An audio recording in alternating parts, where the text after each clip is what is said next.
Hello बच्चों, कैसे हो आप सभी। और मैं आपका स्वागत करता हूं अपने इस चैनल पे, ठीक है, अपने इस छोटी सी फैमिली पर। और मैं आपको इस वीडियो के अंदर में आपकी हिस्ट्री की जो पहली बुक है, जिसमें आपके 4 चैप्टर आते हैं, चैप्टर फर्स्ट टू लेके चैप्टर 4, ठीक है, उन सभी के आपको मैं एमसीक्यूज कराने वाला हूं इस वीडियो के अंदर में, वन बाय वन। और हर चैप्टर के आपको एटलीस्ट 10 एमसीक्यूज में आपको इस वीडियो में कराने वाला हूं, जो मोस्ट इंपॉर्टेंट है या मोस्ट रिपीटेबल आप उनको कह सकते हो। और ऐसे ही आपको 4 चैप्टर के 40, ठीक है, 4 चैप्टर के आपको 40 एमसीक्यूज देखने को मिलेंगे। तो चलिए शुरू करते हैं पहले क्वेश्चन के साथ में। क्वेश्चन हमारा क्या कहता है कि which feature show proper town planning, यानी ऐसा कौन सा फीचर है जो ये शो करे कि वहां पर टाउन प्लानिंग थी। कहां पर? हड़प्पा सभ्यता में। हिंदी में क्या है कि हड़प्पा में सुव्यवस्थित योजना किससे पता चलती थी। तो बेटा इसका आंसर है आपका बी, ठीक है। किससे पता लगती थी? ग्रिड पैटर्न से पता लगती थी, ठीक है। जैसा कि आप लोगों को पहले भी मैंने बताया हुआ है कि ग्रिड पैटर्न होता क्या है। हड़प्पा सभ्यता के अंदर में नालियों और गलियों को बनाने के लिए ग्रिड पैटर्न का इस्तेमाल किया जाता था, जिसमें 2 लाइनें जो होती हैं वो एक दूसरे को समकोण पर काटती हैं, यानी 90 डिग्री के एंगल पे काटती हैं। एक लाइन ये है और एक लाइन ये है, ये दोनों एक दूसरे को किस पे काट रही है? 90 डिग्री के एंगल पे काट रही है। यानी वहां की जो गलियां हुआ करती थी वो कुछ इस प्रकार से हुआ करती थी, जैसे एक गली ये रही और दूसरी गली को ऐसे ही इसके बगल से साइड से निकाला जाता था, जो कि एकदम 90 डिग्री पे कटती थी। तो इसी को बेटा ग्रिड पैटर्न बोलते हैं, ठीक है। तो ये वो विशेषता है जो कि बताती है कि हड़प्पा सभ्यता में क्या था। हड़प्पा सभ्यता में, ठीक है, प्रॉपर टाउन प्लानिंग पाई जाती थी। अगले क्वेश्चन की तरफ बढ़ेंगे हमारा, ठीक है। The great bath was mainly use for, यानी जो ग्रेट बाथ था उसका इस्तेमाल किसके लिए किया जाता था, यानी ग्रेट बाथ का मुख्य उपयोग क्या हुआ करता था। तो बेटा इसका आंसर बी, यानी रिचुअल बाथिंग के लिए, धार्मिक स्थानों के लिए, ठीक है, धार्मिक स्नान के लिए, सॉरी, किसके लिए? धार्मिक स्नान के लिए इसका इस्तेमाल किया जाता था। धार्मिक स्नान आप लोग समझ में आता होगा, जैसे हम छठ के अंदर में करते हैं, जैसे छठ पूजा कभी भी हमारे घर में या आप लोग सेलिब्रेट करते होंगे, ठीक है। तो उसमें क्या करते हैं, उसमें हम पानी के बीच में बैठकर मतलब खड़े होकर अग्र देने का काम करते हैं सुबह और शाम। तो ये हमारा क्या हो गया? एक रिचुअल बात हो गया। हमारा क्या हो गया? हमारा ये रिचुअल बात यानी धार्मिक स्नान हो गया। ऐसे ही हड़प्पा सभ्यता में भी धार्मिक स्नान के लिए ग्रेट बाथ सिस्टम का यानी ग्रेट बाथ का इस्तेमाल किया जाता था। आगे की ओर बढ़ते हैं हमारा अगले क्वेश्चन की तरफ में। तीसरा क्वेश्चन हमारा, विच साइट इज फेमस फॉर, ठीक है, डॉकयार्ड। इस क्वेश्चन को आपको इग्नोर करना है क्योंकि आपके 12th के पर्पज से ये क्वेश्चन इतना खास इंपॉर्टेंट नहीं है। तो सीधा हम क्वेश्चन नंबर 4 की तरफ बढ़ते हैं, ठीक है। आपका क्वेश्चन नंबर 4 क्या है कि Harappan seal were made for, ठीक है, हड़प्पा के मुद्राएं किससे बनी थी, यानी वो किससे बनी थी हमारी? ऑप्शन नंबर सी, यानी, ठीक है, स्टेटाइट से हमारा, ठीक है। तो देखो आगे क्वेश्चन नंबर 5 की तरफ में। क्वेश्चन नंबर 5 आपका कह रहा है the scripts of Harappan civilisation is, ठीक है, यानी हड़प्पा लिपि है, क्या है हड़प्पा लिपि? हड़प्पा लिपि क्या है हमारी? अनडिसफेयर्ड है, यानी अपठित है। अपठित का मतलब होता है एक ऐसी लिपि जिसको आज तक नहीं पढ़ा जा सका। मतलब वो हड़प्पा लिपि आप लोगों को चैप्टर में भी बताया हुआ है कि हड़प्पा सभ्यता की जो लिपि पाई गई थी वो इतनी टफ हुआ करती थी कि आज तक उसको कोई भी पढ़ नहीं पाया है, ठीक है, क्योंकि उसको one of the toughest language कहते हैं, स्क्रिप्ट्स कहते हैं, या फिर उसको कह लो मिस्टीरियस लैंग्वेज भी कहा जाता है, यानी मिस्टीरियस स्क्रिप्ट्स भी कहा जाता है, जिसको आज तक कोई भी पढ़ नहीं पाया है, ठीक है। तो इसलिए यहां पर बोला गया the script of Harappan civilisation is, यानी जो हड़प्पा सिविलाइजेशन की स्क्रिप्ट है वो क्या है? वो एक अपठित लिपि है। क्या है हमारी? वो एक अपठित लिपि है। छठे क्वेश्चन की तरफ बढ़ेंगे हमारा, evidence of trade with Mesopotamia is found from, यानी मेसोपोटामिया के साथ हड़प्पा सभ्यता का व्यापार था, तो इसके एविडेंस हमें कहां से प्राप्त होते हैं, यानी मेसोपोटामिया से व्यापार के प्रमाण जो है वो कहां से मिलते हैं? तो मिलते कहां से? हमारा सील यानी मुद्राएं से मिलती हैं। किससे मिलती है? हमारी मुद्राएं से। मैंने आपको पिछली वीडियो में भी समझाया है कि मुद्राएं क्या हुआ करती थी। सील्स हम किसे कहते थे कि हड़प्पा सभ्यता के अंदर में किसी भी वस्तुओं का व्यापार करने के लिए, ठीक है, सील्स का एक महत्वपूर्ण रोल था। कैसे? एक पोटली के अंदर में वस्तुओं को भरना, उसके ऊपर में गांठ बांध करके चिकनी मिट्टी लगाकर और सील से स्टैंपिंग कर देना और उसका व्यापार करना। अगर उससे पोटली के साथ छेड़छाड़ होती थी या उसको खोलने की कोशिश की जाती थी तो सील टूट जाया करती थी, तो समझा जाता था कि वस्तु क्या हो चुकी है? करप्ट हो चुकी है, उसके साथ छेड़छाड़ की गई है। अगर सील को कुछ नहीं होता था तो वस्तु एकदम सिक्योर मानी जाती थी। तो यही आपका क्वेश्चन है कि भाई मेसोपोटामिया के साथ में किस बात के सबूत मिलते हैं, मतलब कौन सा ऐसा सबूत है जो ये बताता है कि मेसोपोटामिया के साथ में व्यापार होता था हड़प्पा सभ्यता का। तो वो आंसर हमारा क्या हो गया? मुद्राएं हो गई, सील्स हो गई। क्वेश्चन नंबर 7 की तरफ चलेंगे हमारा, ठीक है। ग्रेनरीज की बात करेंगे। ग्रेनरीज वर यूज्ड फॉर, किसके लिए इस्तेमाल किया जाता था हमारा? ठीक है, जो अन्न घर था हमारा, ठीक है, उसका उपयोग किसके लिए किया जाता था हमारा बेटा? स्टोरेज के लिए किया जाता था, भंडार करने के लिए। हड़प्पा सभ्यता के अंदर में अनाजों को भंडार करने के लिए, अनाजों को स्टोर करके रखने के लिए एक ही जगह पर किसका इस्तेमाल करते थे? हमारा ग्रेनरीज का इस्तेमाल किया जाता था। क्वेश्चन नंबर 8 हमारा क्या कहता है कि which metal not used by Harappan. ये आपका मोस्ट इंपॉर्टेंट क्वेश्चन है, कई बार पूछा जा चुका है आपका पेपर में, ठीक है, तो इसको बिल्कुल भी नेग्लेक्ट मत करना कि हड़प्पा सभ्यता के अंदर में कौन से धातु का इस्तेमाल नहीं होता था। तो इसका बेटा आंसर सी है आपका, ठीक है, आंसर सी आपका क्या कहता है? आयरन, यानी लोहे का, ठीक है, किसका? वो लोहे का।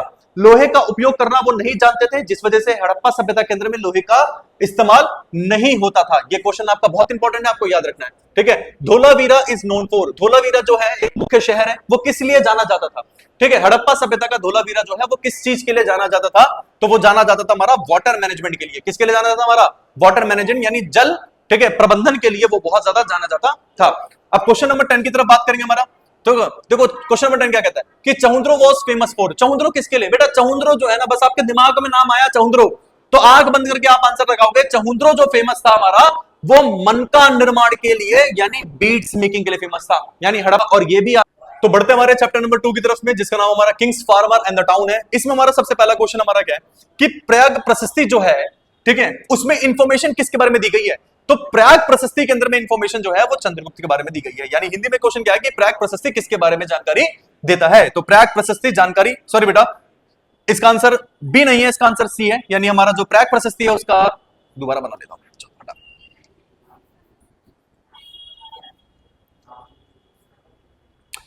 तो चलिए बढ़ते हमारे चैप्टर नंबर 2 की तरफ में। पहला क्वेश्चन आपको जैसा कह रहा है कि प्रयाग प्रशस्ति जो है किसके बारे में जानकारी देता है? तो प्रयाग प्रशस्ति जानकारी देता है, आंसर नंबर सी, हमारा समुद्रगुप्त के बारे में सबसे पहली जानकारी हमें मिलती है, ठीक है। तो प्रयाग प्रशस्ति हमें समुद्रगुप्त के बारे में जानकारी देता है। सेकंड क्वेश्चन हमारा क्या कहता है कि प्रयाग प्रशस्ति जो है वो कंपोज्ड, ठीक है, यानी किसके द्वारा लिखी गई है वो हमारा? तो लिखी गई है वो हमारा हरिसेन के द्वारा लिखी गई है। और ये काफी इंपॉर्टेंट क्वेश्चन है हमारा बोर्ड की वजह से। किसकी वजह से? हमारा बोर्ड की वजह से हमारा ये काफी इंपॉर्टेंट बन जाता है, क्योंकि पेपर में कई बार रिपीट हुआ है, तो आप लोगों को इसको नेगलेक्ट बिल्कुल नहीं करना है। अगला क्वेश्चन हमारा क्या कहता है कि Ashok inscriptions were written in, किसमें लिखे गए थे हमारे? अशोक के इंस्क्रिप्शंस हमारे लिखे गए थे ब्राह्मण के अंदर में और खरोष्टी के अंदर लिखे गए थे। किसके अंदर लिखे गए थे? ब्राह्मण और खरोष्टी के अंदर में। आप लोगों ने चैप्टर पढ़ा होगा तो ब्राह्मण के बारे में आपको पता ही होगा। अच्छा, एक क्वेश्चन आप लोग यहां पर ध्यान देना, पेपर में पूछता है कि ब्रह्मी लिपि और खरोष्टी लिपि, कौन सी लिपि? ब्रह्मी और खरोष्टी लिपि जो है वो किसके द्वारा, ठीक है, यानी किसके द्वारा हमारी ट्रांसलेट की गई थी? तो ब्रह्मी और खरोष्टी को ट्रांसलेट किया गया था किसके द्वारा? जेम्स प्रिंसेप के द्वारा। किसके द्वारा किया गया था? जेम्स प्रिंसेप के द्वारा किया गया था। क्वेश्चन नंबर 4 की तरफ बढ़ते हैं। जनपद, जनपद जो है रेफर किया जाता है लोगों का क्षेत्र, यानी लोग जहां पर रहते थे, जहां पर लोग रहते थे उसी को क्या बोलते हैं? जनपद कहते हैं। क्या बोलते हैं उसको? हम जनपद कहते हैं, ठीक है। तो आगे क्वेश्चन हमारा क्वेश्चन नंबर 5 क्या कहता है? कैपिटल ऑफ मगध, मगध की कैपिटल क्या है? तो मगध की कैपिटल सिंपल हमारा क्या है? पाटलिपुत्र है, ठीक है। उम्मीद करता हूं आप लोगों को बेटा ये वीडियो पसंद आ रही होगी, और यही आशा है कि ये वीडियो आपको हेल्पफुल रहेगी आपके पेपर के लिए। तो क्वेश्चन नंबर 6 की तरफ बढ़ते हैं हमारा। 6, अशोका प्रमोटेड, अशोक ने किसका प्रमोट करा था? बुद्धिज्म का प्रमोट करा था। आप लोग कहोगे कि अशोक ने तो धर्म का प्रचार भी करा था सर, बट धर्म जो है, मतलब धर्म जो है, धर्म एक अलग कॉन्सेप्ट है हमारा। धर्म जो है वो हमारा क्या है? एक अलग कॉन्सेप्ट, ठीक है। बट यहां पर अगर धम होता, यहां पे ऑप्शन में कहीं धम होता तो आपका आंसर धम ही आना था, बट यहां पर धम नहीं है, यहां पर बौद्धिज्म की बात हो रही है, तो इसका आंसर बौद्धिज्म है, क्योंकि उसने बौद्ध धर्म की भी क्या करी थी? प्रचार प्रसार किया था। अगला क्वेश्चन हमारा 7वां, ठीक है। इंस्क्रिप्शंस वर रिटन ऑन, किस पे लिखे जाते थे? चट्टानों और स्तंभों पर लिखे जाते थे। ये अशोक के लिए कहा गया है, क्योंकि अशोक ने अपने जितने भी इंस्क्रिप्शन से सारे के सारे इंस्क्रिप्शंस चट्टानों पर और स्तंभों पर लिखवाए थे। आगे बढ़ेंगे हमारा क्वेश्चन नंबर 8, ये आपका इंपॉर्टेंट नहीं है, मैं फिर भी पढ़ा रहा हूं कि भागा जो है, ठीक है, यानी भाग क्या है? भाग हमारा क्या है? एक टैक्स का नाम होता था, ठीक है। तो आगे बढ़े हमारा लैंड ग्रेंट्स की बात करते हैं। तो लैंड ग्रेंट्स किसको दिया जाता था? तो भाई आप में से ना अधिकतर बच्चे यही बोलेंगे कि लैंड ग्रेंट्स जो है वो किसानों को किया जाता होगा, ठीक है। किसको किया जाता होगा? किसानों को। बट नहीं बेटा, लैंड ग्रेंट जो है वो किसानों को नहीं करते थे। लैंड ग्रेंट सिर्फ 2 ही लोगों को किया जाता था, 2 ही पर्पस से। एक तो ब्राह्मण्स को किया जाता था लैंड ग्रेंट्स, यानी भूमि दान, और दूसरा किया जाता था धार्मिक विशेषताओं की वजह से, जैसे पशुपालन, ठीक है, या फिर पशु गृह बनाना जिसमें पशुओं को रखने का काम करते हैं, ठीक है, गौशाला जिसे कहते हैं हम, गौशाला के लिए, या फिर मंदिरों का निर्माण करने के लिए, ठीक है, मंदिर का, मस्जिद का, इन सभी का निर्माण करने के लिए लैंड ग्रेंट्स किया जाता था, भूमि दान दिया करा जाता था। और इसके लिए नहीं तो दूसरा हमारा किसके लिए, ब्राह्मण्स के लिए किया जाता था। ये बात याद रखना। आगे बढ़ते हमारा गुप्ता रूलर को नोन फॉर, गुप्ता रूलर किसके लिए जाने जाते थे, गुप्ता रूलर जाने जाते थे कल्चरल ग्रोथ के लिए, यानी सांस्कृतिक विकास के लिए गुप्ता रूलर को जाना जाता था। चैप्टर आपका 3 हमारा, ठीक है, chapter number 3, Mahabharata was composed in, Mahabharata को किसमें लिखा गया है, तो बेटा आपका आंसर आपके सामने, महाभारत को संस्कृत में लिखा गया है, जो कि बहुत आसान है। आगे की ओर बढ़ेंगे, the author of Mahabharata Vedvyas, ठीक है, महाभारत के हमारे ऑथर कौन है, हमारे वेदव्यास है। ठीक, अगला हमारा द्रौपदी किसके लिए जानी जाती है, द्रौपदी जानती है हमारी, जानी जाती मतलब क्या मतलब संबंधित, तो द्रौपदी 5 पति, ठीक है, इसलिए 5 पांडव से शादी करी थी, और महाभारत के होने के पीछे कारण हमारा कहीं ना कहीं द्रौपदी भी है, ठीक है, क्योंकि द्रौपदी का चीरहरण हुआ था।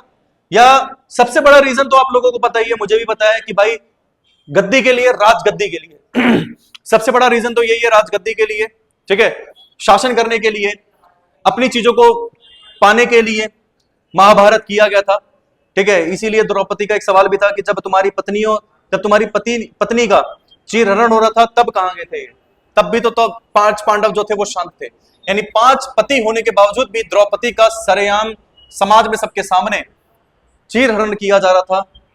तो चलिए पुराने जख्मों को बाद में उठाएंगे, आगे बढ़ते हैं। हमारा गोत्र रेफर टू, गोत्र किसको रेफर करता है, गोत्र रेफर करता है हमारा किसको, कुलवंश को। जैसे गोत्र की बात करें तो आपको पता ही होगा कि गोत्र जो है, जैसे मेरा चंद्राणी है, तो मेरा चंद्राणी जो गोत्र है वो मुझे कहां से मिला है, अपने फादर से मिला है, और मेरे फादर को कहां से मिला होगा, उनके फादर से मिला होगा। सेम ऐसे ही आप लोगों का गोत्र आपके परिवार वालों से मिला है, और यही जो है आगे कंटिन्यू चलता चला जाता है। तो गोत्र जो है वो वंशों के द्वारा मिलता है, यानी कुलवंश के द्वारा मिलता है। 5वां क्वेश्चन हमारा क्या कहता है कि मैरिज आउटसाइड द गोत्र इज, यानी अगर गोत्र के बाहर शादी की जाए तो उसको क्या बोलते हैं, उसको कहते हैं बहिर्विवाह।